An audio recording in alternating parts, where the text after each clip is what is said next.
নমস্কার বন্ধুরা, চায়নার তো রান্নাঘরে সবাইকে স্বাগত। আজকে আমাদের রেসিপি ফুলকপি রোস্ট।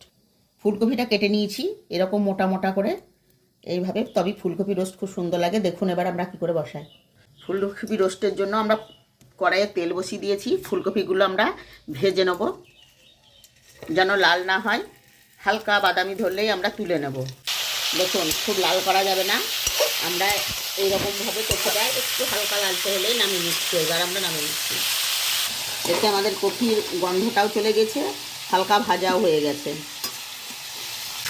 কপি ভাজা ওই তেলের মধ্যেই আমরা এই এক বাটির মতো পেঁয়াজ ভেজে নিচ্ছি। এই পেঁয়াজটা ভাজতে ভাজতে 7 থেকে 8টা কাজু দিয়ে দেব। এবার আমরা হালকা বাদামি করে পেঁয়াজটাকে ভেজে নেব। আমাদের পেঁয়াজটা ভাজা হয়ে গেছে। এবার পেঁয়াজটা কাজুটা আমরা তেলটা ছেঁকে ভালো করে তুলে নিচ্ছি। আমরা পেঁয়াজ ভাজাটা মিক্সিতে করে বেটে নেব। আর এখানে দিয়েছি আমরা 2 চামচ মতো পোস্ত, একসঙ্গে দিয়ে বেটে নেব। আচ্ছা, পেঁয়াজ ভাজা তেলটার মধ্যেই আমরা ফোড়ন দিয়ে দিচ্ছি এলাচ, লবঙ্গ, দারচিনি, একটা লঙ্কা, 2টো তেজপাতা। মাঝারি সাইজে টমেটো বেটে নিয়েছি, সেটাকেও দিয়েছি।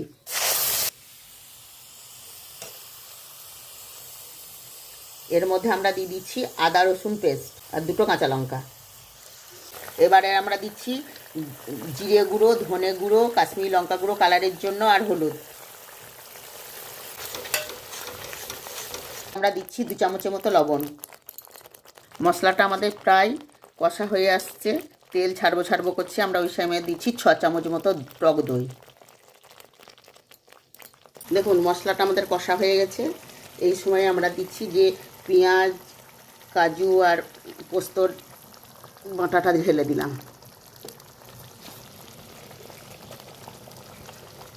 করেছে মশলাটা আমাদের এখন এইভাবে নাড়তে হবে, না নাড়লে এটা ফটফট করে ফুটবে। এখানে আমরা মিক্সি দেওয়া জল ব্যবহার করছি।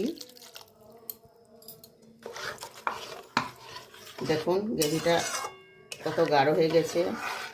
এর টেস্ট ব্যালেন্সের জন্য আমরা এখানে অল্প একটু গুড় দিচ্ছি, আপনারা পারলে চিনিও দিতে পারেন। দেখুন আমাদের মশলাটা প্রায় কষা হয়ে গেছে। এখানে আমরা একটু কপিটা সেদ্ধর মতন 1/2% হয়ে গেছে আমাদের কপিটা, তেলে সেদ্ধ 1/2 সেদ্ধ হওয়ার মতো আমরা জল দিচ্ছি। আচ্ছা, এবার আমরা কপিগুলো ছেড়ে দিচ্ছি।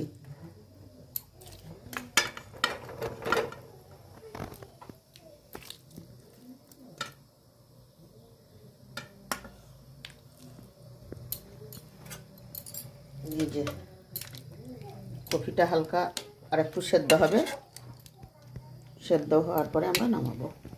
আমরা এখন ঢাকা দিয়ে দেব। প্রায় 10-15 মিনিট হয়ে গেছে। এবার আমরা ঢাকাটা খুলে দেখি।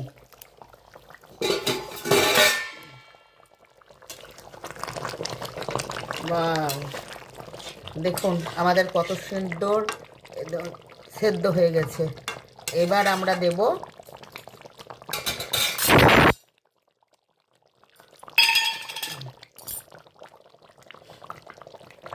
কিছুটা আমরা কিশমিশ ভিজিয়ে রেখেছিলাম, সেটা আমরা দিয়ে দিচ্ছি। এবার দিচ্ছি কয়েকটা চিরা কাঁচা লঙ্কা। এর উপরে আমরা দেব একটু গরম মশলা। এটা আমাদের একেবারে রেডি। দেখুন কত সুন্দর হয়ে গেছে। এই দেখুন, দেখুন কত সুন্দর সেদ্ধ হয়ে গেছে, দেখতেও কত ভালো লাগছে। এটা রুটিতে, ভাতে, লুচিতে সবেই আপনারা রোস্ট খেতে পারেন। অবশ্যই একবার এইভাবে করে দেখবেন। দেখুন কত সুন্দর লাগছে। আর আমার অনুরোধ, প্রথম থেকে শেষ অবধি ভিডিওটা দেখবেন আর একটা লাইক, কমেন্ট ও শেয়ার করবেন।